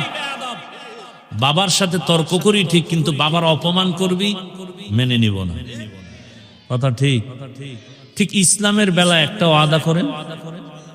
নামাজ পড়তে পারেন না, রোজা রাখতে পারেন না, দাড়ি রাখতে পারেন না, কিন্তু এই ওয়াদাটা করবেন। অন্তত আপনি কি আল্লাহকে ভালোবাসেন না? ইসলামকে ভালোবাসেন না? তো এতটুকু ওয়াদা করবেন যে আমি নামাজ না পড়লেও, রোজা রাখতে না পারলেও, দাড়ি রাখতে না পারলেও, অন্তত ইসলামকে, কোরআন হাদিস, আল্লাহকে, রসুলকে, কোরআন হাদিস যাদের থেকে শিখছি সে আলেমকে অপমান হতে দিব না। কেউ যদি আপনাদের সামনে কোনো আলেমের অপমান করতে চায়, ইসলামের উপরে আক্রমণাত্মক কথা বলে, জাগাত কলারটা ধরে বলবেন, আই রাধুনির বাচ্চা। কিসের বাচ্চা? শুনতে শুনে গালি, আসলে কোনো গালি না। তোমার মাও রাধুনি, আমার মাও রাধুনি, কথা বলেন। সবার মা রাধুনি না, রাধুনির বাচ্চা, এটা গালি। শুনতে মনে হয় গালি। কলারটা ধরে বলবা, আই রাধুনির বাচ্চা। আমি দাঁড়িয়ে রাখতে পারি না, নামাজ পড়তে পারি না, কিন্তু আমি আল্লাহকে ভালোবাসি। আমার আল্লাহ, আমার ইসলাম, আমার কোরআন, আমার রসুল, আমার ওলামা, এদের ব্যাপারে কথা বললে চামড়াটা তুলে ফেলবো। ভয় পাইতেছে, এখনো ভয় পা। তা জুলাই স্বাধীন করলেন কি আজীব না? একটু ভয় আছে, যদি ভয় নাই না, একটু তো ভয় লাগে যদি আবার পাথর মারে, যদি আমার সন্তানকে গুম করে, যদি এমনটাই হয়, তা আমি মনে করি জুলাই স্বাধীন কমপ্লিটলি সাকসেস নয়। যেই সফলতা নিয়ে আশা করে স্বাধীন হয়েছে, সে সফলতা আসেনি। আসছে, যদি এসেই থাকে, স্বামীর সামনে স্ত্রীকে ধর্ষণ করা হলো কেন ভোলায়? বাবার সামনে মেয়েকে ধর্ষণ করা হলো কেন বগুড়ায়? বোঝা গেল স্বাধীন কামিয়াব হয়নি। নতুন করে প্রস্তুতি নাও, আরেকটা স্বাধীন করতে হবে, চূড়ান্ত সফলতার স্বাধীন। যেই স্বাধীন হলে মা নিরাপদে থাকবে, বোন নিরাপদে থাকবে, স্কুল নিরাপদ, কলেজ নিরাপদ, হিন্দু নিরাপদ, খ্রিস্টান নিরাপদ, ব্যবসায়ী নিরাপদ, চাকরিজীবী নিরাপদ, আলেম নিরাপদ, ছাত্র নিরাপদ। ওই স্বাধীনতার জন্য প্রস্তুতি নাও, আর ওই স্বাধীন হবে চূড়ান্ত সফলতার স্বাধীন, আর ওই স্বাধীন হবে একমাত্র ইসলামের স্বাধীন। কিসের স্বাধীন? আমার কথাগুলো কি উল্টা পাল্টা? ধরায় দাও, এখন কানে ধরে উঠবাস করুন। কোন দলের পক্ষে বিপক্ষে বলেছি? আমার মূল কথার মূল কি? ইসলাম। আমি ইসলামের পক্ষে বলতেছি, আমার রসুলের পক্ষে বলতেছি, আমার আল্লাহর পক্ষে বলতেছি, আমার কোরআনের পক্ষে বলতেছি। আচ্ছা, 20 বছর মাদ্রাসায় পড়ছি, কয় বছর? আরো বেশি পড়া যায়, পড়ছি কত? 20 বছর। এখন তো আরো শর্টেও পড়া যায়। 20 বছর কেমনে বিছনায় প্রস্রাব করি, সেই থেকে বাড়ি মা বাপ সাইরা মাদ্রাসায় আসছে, কষ্ট করে করে লেখাপড়া করছে। কি কষ্ট, এটা বিবরণ দিতে গেলে চোখে পানি চলে আসে। এখন তো একটা জামা পরছি, কালকে আর এটা পরবো না। এক গেঞ্জি আজকে পরছি, কালকে গেঞ্জি আর গায়ে আসবে না। টুপি প্রতিদিন একটা, রুমাল প্রতিদিন একটা, লঙ্গি প্রতিদিন একটা। আর সেই সময়ের এক জামা 150 টাকায় কিনা 2.5 বছর পরছি। এক লঙ্গি ছিঁড়ে গেছে, সেলাই করে পড়ছি। ভাত খাইছি বোর্ডিং এ, 2 বার ভাত দিত, আদা বাটি, সকাল 10টায় আর আসরের পরে। তরকারি কি? পাতলা ডাইল। আর তরকারি সাথে কি? আমার মা বাড়িতে গেছি 4 মাস আগে, তখন প্লাস্টিকের ডিব্বায় পোড়ামরিচ গুঁড়া করে দিছে। আর আব্বাজান আধা কেজি আলু কিনার টাকা দিছে। সে আধা কেজি আলু কিনা ভাতের মধ্যে সিদ্ধ দিতাম, কেটে কেটে নাম লেখে কলম দিয়া। যখন ভাত ডাল তো পাকার পরে ওই নাম দেখে দেখে আলু নিয়ে আসতাম ভর্তা বানানোর জন্য। আধা কেজি আলু, চিন্তা করছি 2 মাস পরে বাবা আসতে পারে, তাহলে 2 মাস খাইতে হইব পোড়ামরিচ দিয়া। আর আধা বাড়ি ভাত, এটারে ভাগ করে 4 বার খাইছি। আর এই কষ্টের জীবনটা কি করছি? 24টা ঘন্টা কোরআন হাদিস, কোরআন হাদিস, কোরআন হাদিস, কোরআন হাদিস পড়ছি 20 বছর, আর কিছু না। কতটা অক্ষর, কতটা নক্তা আছে, জের আছে, জবর আছে, কোরআনের লফজ কয়টা, কতটা বাক্য আছে, কতটা সূরা আছে, নামাজের আয়াত কয়টা, রোজার আয়াত কয়টা, জিকিরের আয়াত কয়টা, পর্দার আয়াত কয়টা, জাকাতের আয়াত কয়টা, রাষ্ট্রনীতির আয়াত কয়টা, পরিবার নীতির আয়াত কয়টা, অর্থনীতির আয়াত কয়টা, আয়াতের ব্যাখ্যা কি, তাফসির কি, ফতোয়া কি, মাসআলা কি, পড়তে পড়তে পড়তে পড়তে পড়তে পড়তে জীবন শেষের দিকে ময়দানে ওই কথাই বলতেছি। এত গবেষণা করে কোরআনের আয়াত সংখ্যা সব কিছু পড়ে এই ময়দানে নামছি। এখন কোন সুক্ষর বেয়াদব যদি বলে বয়ানটা এমন করেন, কি পরিমাণ জুতা দিয়ে ওকে বাড়ি দেওয়া দরকার।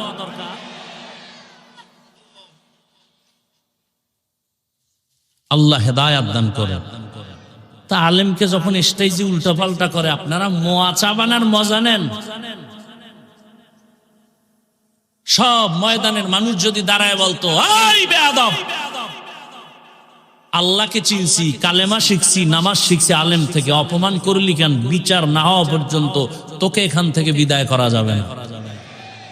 এক বেয়াদবকে সোজা করতা, টোটাল দেশ সোজা হয়ে যেত।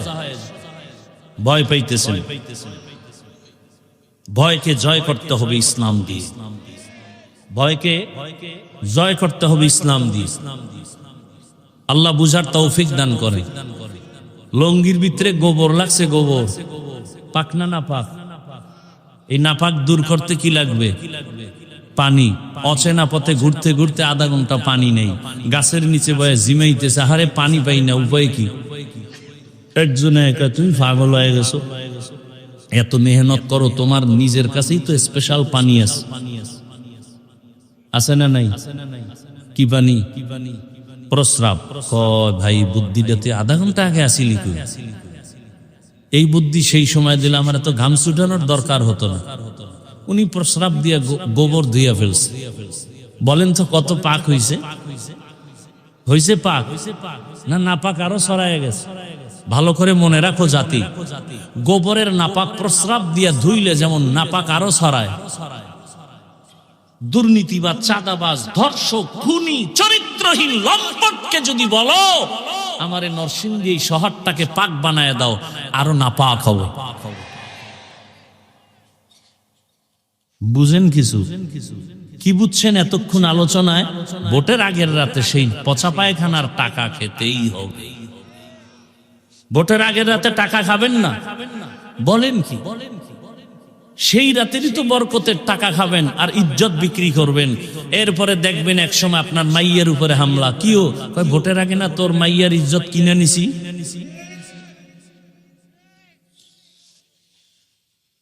রাগ করতেছেন?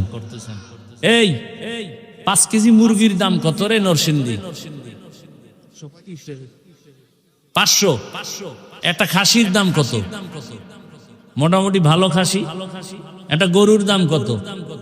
কথা বলে না। আর একটা গরু 1 লাখ। উটের দাম আরো বেশি। আচ্ছা, আপনার তো আশরাফুল মখলুক, হ্যাঁ? আপনার দাম কি গরুর মতো, ছাগলের মতো, মুরগির মতো? আপনি 500 টাকায় বিক্রি হলেন কেন ভোটের আগের রাতে? ওই নিমক হারাম জাতি,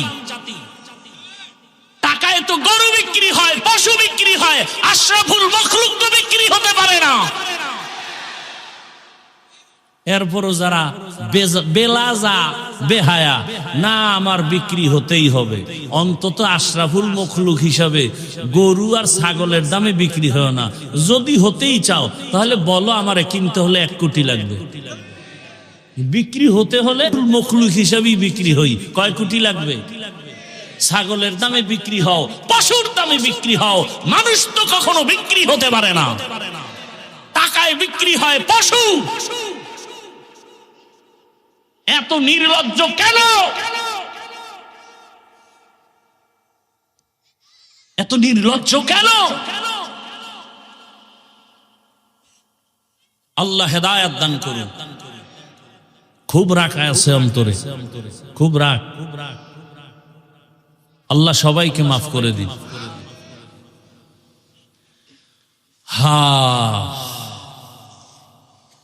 এই বয়ানগুলো ওই দিন কাজে লাগবে যেই দিন পরিবেশ ভালোর মধ্যে ঢুকবেন। বাসে লেখা আছে ধূমপান নিষেধ, আছে না নাই? কেউ করে? করে না? ড্রাইভারও বিড়ি টানে, হেল্পারও, কন্ট্রাক্টরে টাকা না থাকলে ধার করে টানে। আমি বাধা দিলে ধোঁয়াটা আমারে মারে। আর আমার বাবার টাকায় পায়খানা খাই, তোমার কি? মসজিদে লেখা আছে ধূমপান নিষেধ, আছে? কেউ করে? এর নাম পরিবেশ। বাসে লেখার পরেও করে, ওখানের পরিবেশ কিনা? এটাকে বাংলায় বলে সৎসঙ্গে অসৎসঙ্গে সোহবতে লে তোরা সালেহ কুনাত সোহবতে তালে তোরা তালে কুনাতে জামানা সোহবতে বা আউলিয়া বেহতেরাজ সদ সালা তাআত বেরিয়া। এবার মোনাজাত দিয়ে দিলে তো হয়। কেন এতক্ষণ কি ফাও আলাপ করছি? হ্যাঁ, তা আর একটু বসবেন, আল্লাহ সবাইকে কবুল করেন। সৎসঙ্গে অসৎসঙ্গে ভালো করে মনে রাখবেন, আল্লাহ তাআলা বলেন, ও মুমিন আমাকে ভয় কর। বারবার আল্লাহ বলেন আমাকে ভয় করো, ভয় করো, ভয় করো। কোরআনের শুরুতেও বলেন হুদাল্লিল মুত্তাকিন, কোরআনের শেষেও বলেন ওয়াত্তাকু ইয়াওমান তুরজাউনা ফীহি ইলাল্লাহ। এমনকি আপনার আমার রাসূল যার কোনো গুনাহ নাই, কেমন রহমতের নবী আমার, যেই নবীর কোনো গুনাহ নাই, এরে আল্লাহর গোলাম, মুসা নবী আল্লাহর বন্ধু, ঈসা নবী আল্লাহর বন্ধু, ইব্রাহিম আল্লাহর বন্ধু, সব নবী রাসূল আমার আল্লাহ তাআলার বন্ধু। আপনার আমার নবীও আল্লাহর বন্ধু। ব্যবধানটা কোথায়? সব নবী রাসূল আমার আল্লাহ তাআলার আশিক, আর আমার আল্লাহ একা হলেন শুধু মুহাম্মদের আশিক। ইমামুল আউয়ালিনাল আখিরিন বহরে সাদকা রাহমাতাল লিল আলামিন সাইয়্যিদুল কাউনাইন খাতমুল মুরসালিন আখির আমদ বুদে ফখরুল আউয়ালি। ভাইরা আমার, আল্লাহ বলেন আমাকে ভয় করো। যে নবীর কোনো গুনাহ নাই সেই নবীকেও আমার আল্লাহ বলেন নবী আপনি আমাকে ভয় করেন। ইয়া আইয়ুহান নাবিয়্যুত্তাকিল্লাহ ওয়ালা তুতিইল কাফিরিনা ওয়াল মুনাফিকিন।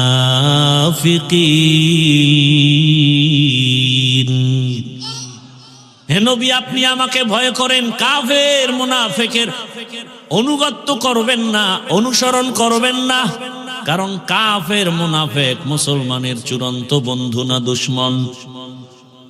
ভাইরা আমার, তাহলে এত ভয় করতে কেন আল্লাহ বলেন? এই ভয়ের নাম তাকওয়া, এই ভয়ের নাম খাশিয়া, এই ভয়ের নাম খাউফ। ওয়া আম্মা মান খাফা মাকাম রাব্বিহি ওয়া নাহান নাফসা আনিল হাওয়া ফাইন্নাল জান্নাতা হিয়াল মাওয়া। হর কে দারত খাউফে হকদার দিল মাদাম জান্নাতুল মাওয়া দেহদু রামাকাম জুজবা হকচি জে মখাজ ইনসুজা ফজলে উআ মস্তে দর জুমলা জাহা। খাউফুন মানিও ভয়, খাশিয়াতুন মানিও ভয়। ইন্নামা ইয়াখশাল্লাহ মিন ইবাদিহিল উলামা। দুনিয়াতে আল্লাহর বান্দাদের মধ্যে উলামা, তারা আল্লাহকে তুলনামূলক বেশি ভয় করবেন। ভয় করার মানে কি? যদি আমি প্রশ্ন করি মাঠে, এই মাঠে আপনারা কারা কারা আল্লাহকে ভয় করেন? যদি প্রশ্ন করি সবাই হাত উঠায় বলবে আমরা ভয় করি। যদি বেশি চালাক হয় দোনো পা আলগি দিয়ে বলবে আমরা চার হাত পা আল্লাহকে ভয় করি। চালাক বলবে হুজুরদের থেকে ভয় করি।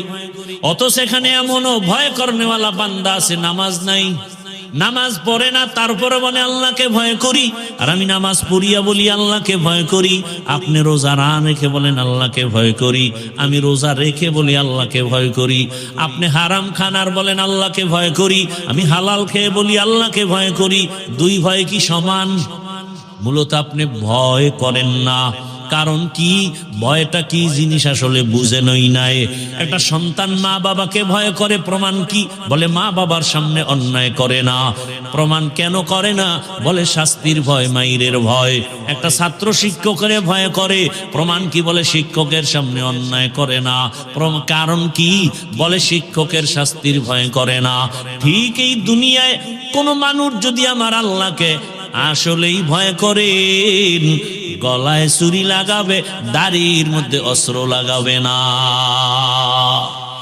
তো কুজাও সুন্নতে আহমদ কুজা বা মোহাম্মদ কৈবুয়াদ নিসবত তোরা মান আহাব্বা সুন্নতি কৌলে রসূল মজদায়ে কানা মাই হাম কুন কবুল।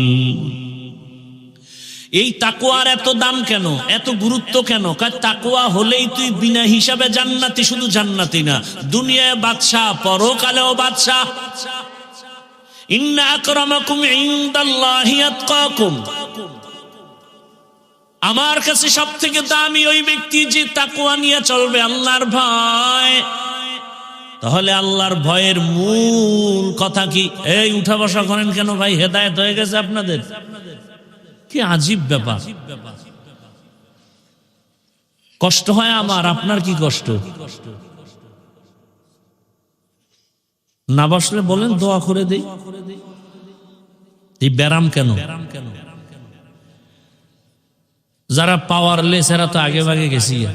আপনি থেকে গেলেন কেন? আমাকে ডিস্টার্ব করার জন্য? কয় ভাই আপনার দাওয়াত, বলে আলহামদুলিল্লাহ। কয় আপনার বাড়ি, বলে নাউযুবিল্লাহ। আল্লাহ হেদায়েত দান করে। ভাইরা আমার, তাকওয়াওয়ালাদেরকে আল্লাহ পাক রব্বুল আলামিন দুনিয়াতেও সম্মানিত করেন, আখিরাতেও সম্মানিত করবেন। আর এই তাকওয়া, এই আল্লাহর ভয়টা নিজে নিজে অর্জন করা যাবে না, ঘুমের মধ্যেও পাওয়া যাবে না। আল্লাহর এই ভয় বা তাকওয়া যদি অর্জন করতে চাও, قال النبي صلى الله عليه وآله وسلم لكل شيء معدن ومعدن التقوى قلوب العارفين। ভালো ভালো জিনিস রাখার গোডাউন আছে, ফ্যাক্টরি আছে। তাকওয়ার গোডাউন হলো আল্লাহর ওলিদের কলব, আল্লাহওয়ালাদের দিল বা কলব হলো তাকওয়ার গোডাউন। তাদের সাথে নাইন লাগাও, সংযোগ লাগায় দাও, মেলার মতো মিলে যাও। এই পরিমাণ মিলো যে তাদের রঙে তুমি রঙিন হয়ে যাও। খালিতুহুম লিতাকুনু মিসলাহুম। এমন ভাবে তুমি আল্লাহওয়ালাদের সাথে মিলো যে তার রঙে তুমি রঙিন হয়ে যাও। এমন রঙিন হও, রাস্তা দিয়া আশরাফ আলী থানবী হাঁটেন, পাশে খলিফা আজিজুল হাসানও হাঁটেন। চিনা যায় না কে আশরাফ আলী কে আজিজুল হাসান, কারণ দোনোজনার টুপি এক, পোশাক এক। আল্লাহর মোহাব্বতের রাস্তায় দোনোজনে এমন ভাবে মিলো, মেলার মতো যদি মিলতে পারো, তোমার ভেতরে তাকওয়া চলে আসবে। নেক নজরটা যদি লেগে যায়, কারণ আল্লাহওয়ালাদের নজরের মধ্যেও পাওয়ার, আল্লাহওয়ালাদের চাহনির মধ্যে পাওয়ার। আল্লাহ তাআলার নবী বলেন, ক্বালান নবী সাল্লাল্লাহু আলাইহি ওয়া আলিহি ওয়াসাল্লাম, ইত্তাকু ফিরাসাতাল মুমিন ফাইন্নাহু ইয়ানজুরু বিনূরিল্লাহ। আল্লাহর ওলি যারা আরিফিন, এদের কলবের পাওয়ার বড় কঠিন, এদের নজরে পাওয়ার লাগানো। তোমরা যা দেখো না তারা তা অনেক কিছু দেখেন। তুমি দেখো না কেন? তিনি দেখেন কেন? বলে নিজের চামড়ার চোখে দেখেন না, আল্লাহর দেওয়া নূরের আলো দিয়ে তারা দেখেন। আউলিয়ারা কারে ওকবা ইখতিয়ার, জাহেলারা কারে দুনিয়া ইখতিয়ার। আল্লাহওয়ালা রাতারাতি হওয়া যায় না।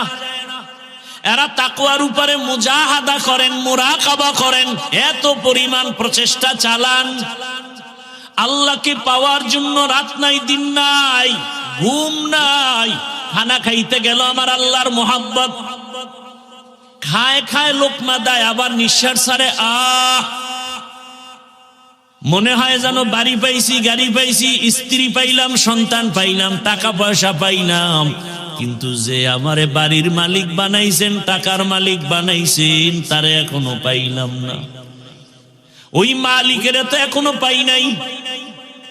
ছেলেরে পাইলাম, মেয়ে পাইলাম, টাকা পয়সা সব, ক্ষমতাও পাইলাম, সম্মানের চেয়ার পাইলাম, কিন্তু আমার এই সম্মানের চেয়ারে কে বসাইছেন? ওই মালিকের এখনো চিনলাম না। ওই মালিক আমার কত সুন্দর।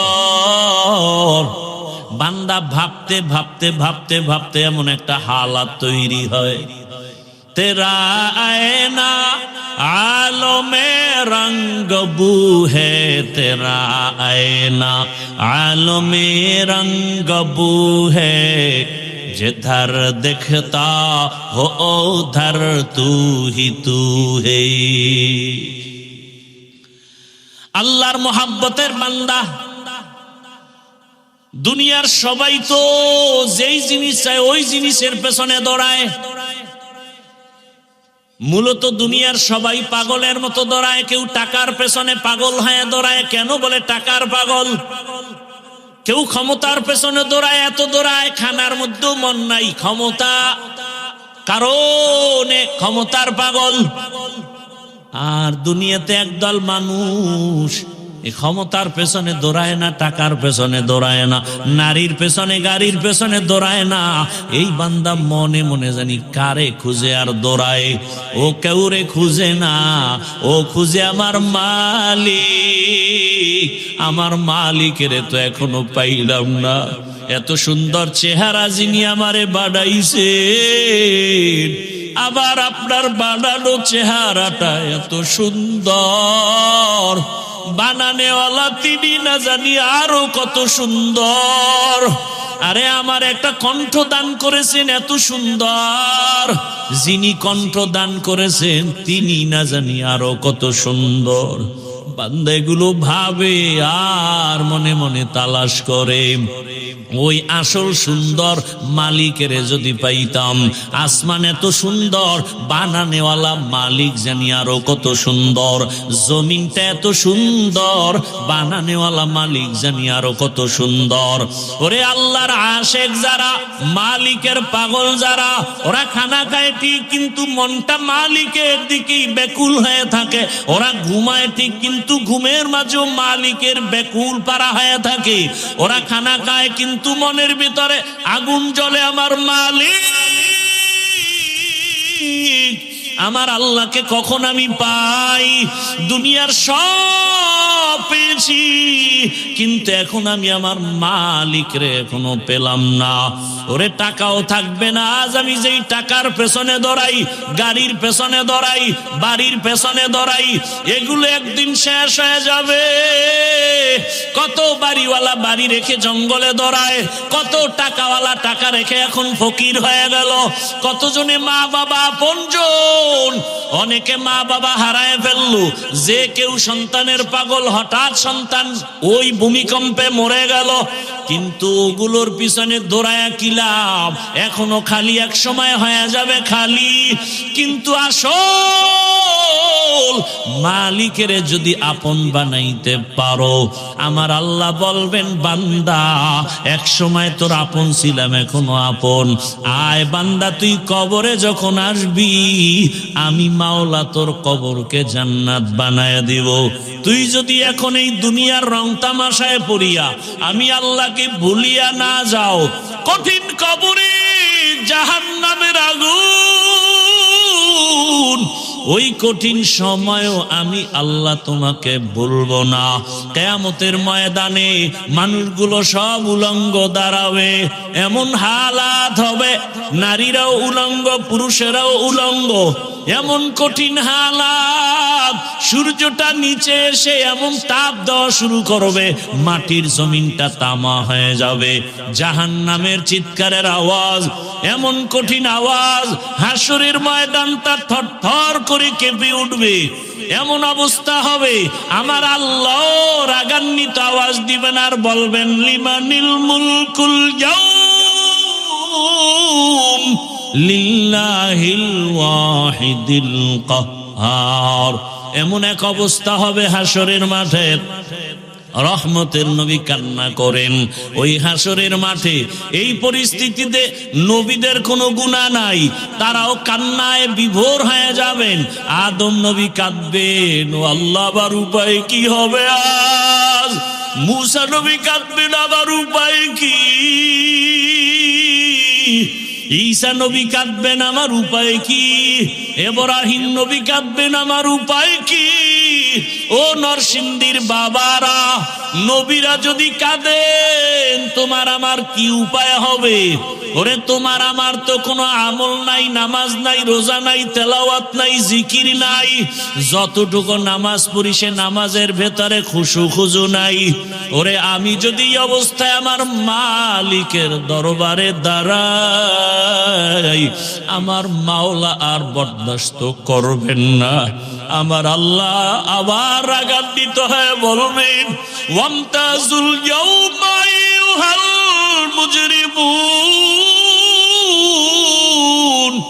এ গুনাহগারেরা নেককারদের থেকে আলাদা হইয়া যা। আজকে আমি নেককারদেরকে আরশে আজিমের নিচে ছায়া দিয়া বসাবো। আমি ওদেরকে জান্নাতের মেহমান খানায় নিয়ে যাব।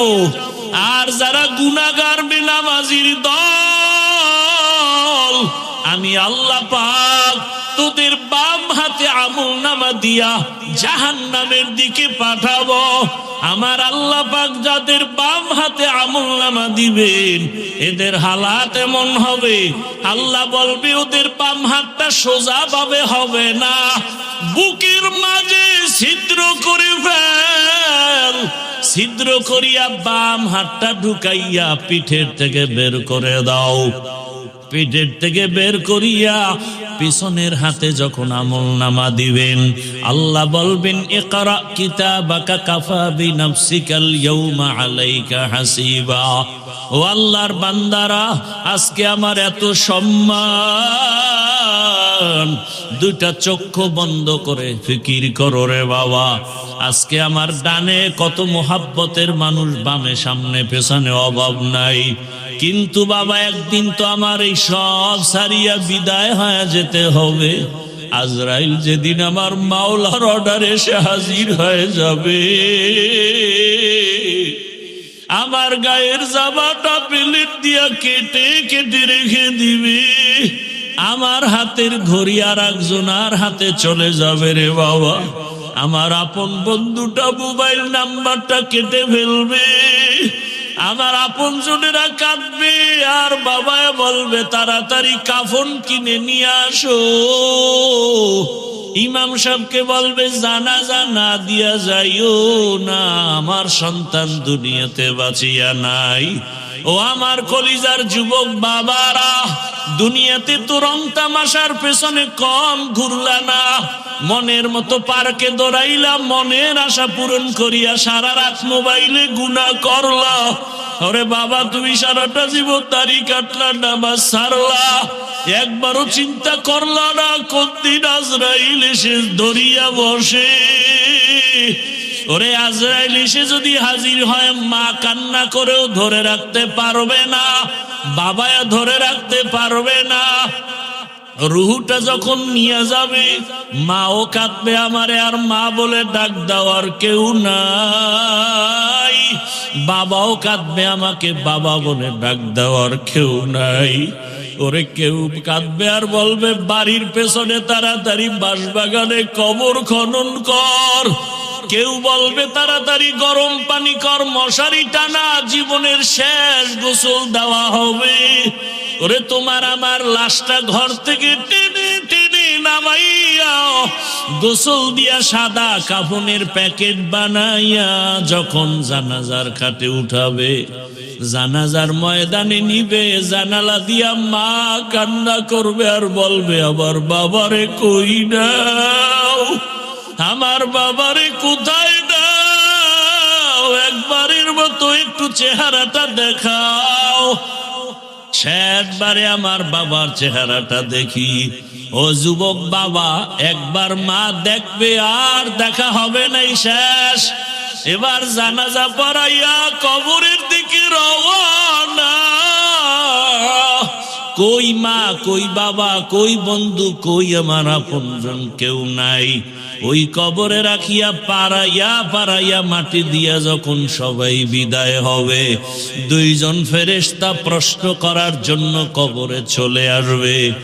আমার বান্দা যখন নামাজ না নিয়া গুনাহগার হইয়া কবরের বিছানায় যাবে, তখন বান্দা একটা জবাবও দিতে পারবে না। নবী বলেন, তখন ওই গুনাহগার বেনামাজিরা ওরা শুধু আফসুস করবে আর বলবে, হা হা লা আদরি, আফসুস, আমি কিছুই জানি না, কিছুই জানি না। আমার মাওলা তখন রাগ হইয়া কুদরতের আওয়াজ দিয়া বলবে, কবরের ফেরেশতা, এই নাফরমানের দুনিয়াতে আমি কত আদর করেছি। আমার দেওয়া সূর্যের আলো, চাঁদের আলো, পানি বাতাস সব নেয়ামত দিলাম। আমার দেওয়া সব নেয়ামত খাইয়া নামাজ পড়ে নাই, রোজা রাখে নাই, তেলাওয়াত করে নাই, পর্দা করে নাই, আলেম ওলামার কথাও মানে নাই, বিরোধিতা করত। এখন আর ছাড় দেওয়া যাবে না, সুযোগ দেওয়া যাবে না। আল্লাহ বলবে, ফেরেশতা, কবরের সাথে জাহান্নামের সাথে রাস্তা করে দাও। জাহান্নামের আগুন কবরটা ভরিয়া যাবে। কবরের ভেতরে সাপ।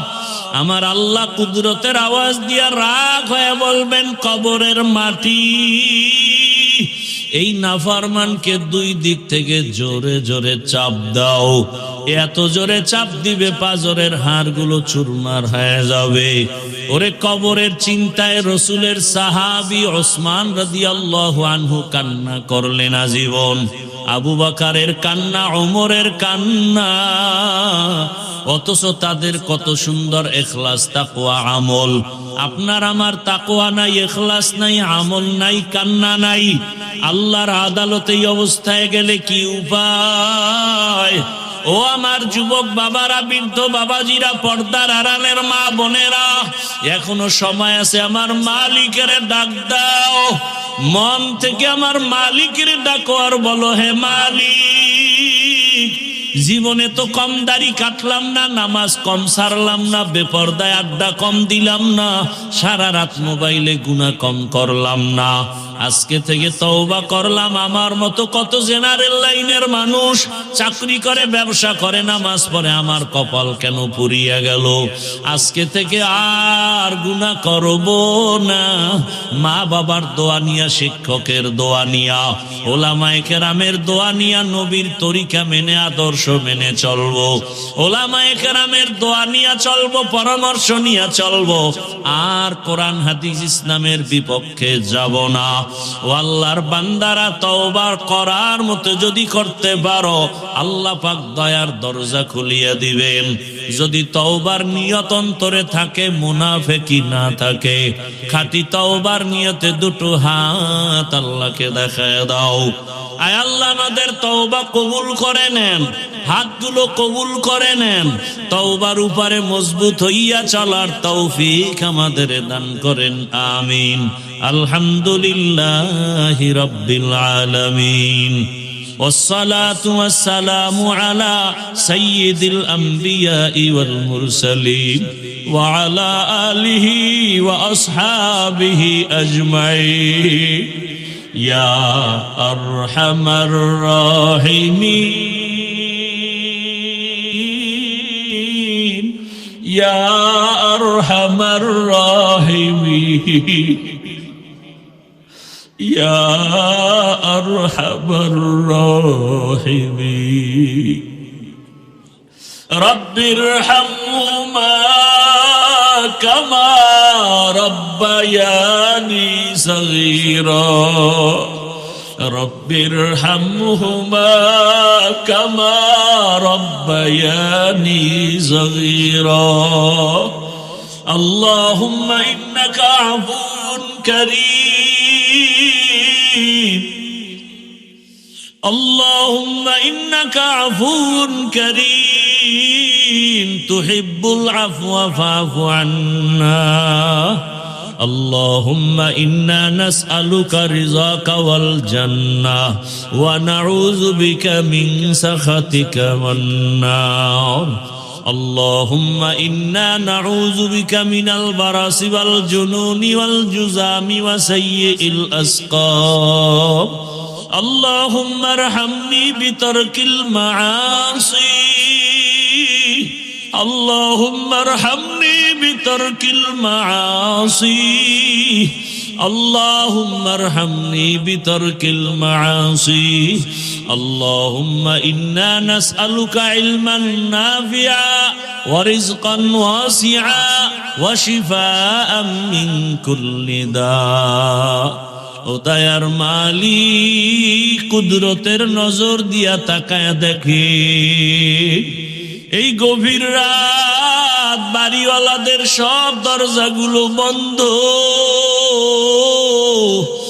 মায়ের রুমের দরজা ভাইয়ের রুমের দরজা সবগুলো বন্ধ হয়ে গেছে ও আল্লাহ আপনার রহমতের দরজা খোলা আমরা এই গভীর রাতে আপনার কুদরতের দরজায় হাজির আয় আল্লাহ নফসের ধোঁকায় গুনাহ করেছি আমার মা বাবা আপনজনেরা কেউ জানে না আমি কত বড় গুনাহগার ও আল্লাহ আপনি তো জানেন আমার মতো গুনাহগার কেউ নাই এই চেয়ারে বসিয়া কথা বলার কোনো যোগ্যতা নাই গুনার কারণে আমার হাত না পাক আমার চোখ না পাক আমার জিহ্বা না পাক আমার অন্তর না পাক ও আল্লাহ এবার লজ্জিত হইয়া তওবার নিয়তে আসছি আপনার কুদরতের দরওয়াজায় আর গুনাহ করব না রে আল্লাহ আর নামাজ ছাড়ব না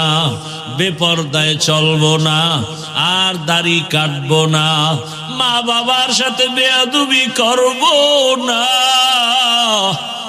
আর ওস্তাদের সাথে বেয়াদবি করব না ওলামায়ে কেরামের দোয়া পরামর্শ নিয়ে নবীর আদর্শ মেনে চলবো ও আল্লাহ আমাদের গুনাহ মাফ করে দেন তওবা কবুল করে নেন তওবার উপরে মজবুত হয়ে চলার তৌফিক দান করেন ও আল্লাহ এই মাহফিল কবুল করে নেন আয়োজনকারী সহযোগিতাকারী দান সদকাকারীদের কবুল করে নেন মাদ্রাসা কবুল করে নেন মসজিদ কবুল করে নেন আসাতেজায়ে কেরাম তালিবুল ইলমদের কবুল করে নেন মুহিব্বিন মুতাআল্লিকিনদের কবুল করে নেন আয় আল্লাহ সারা দুনিয়াবাসীকে মাফ করে দেন।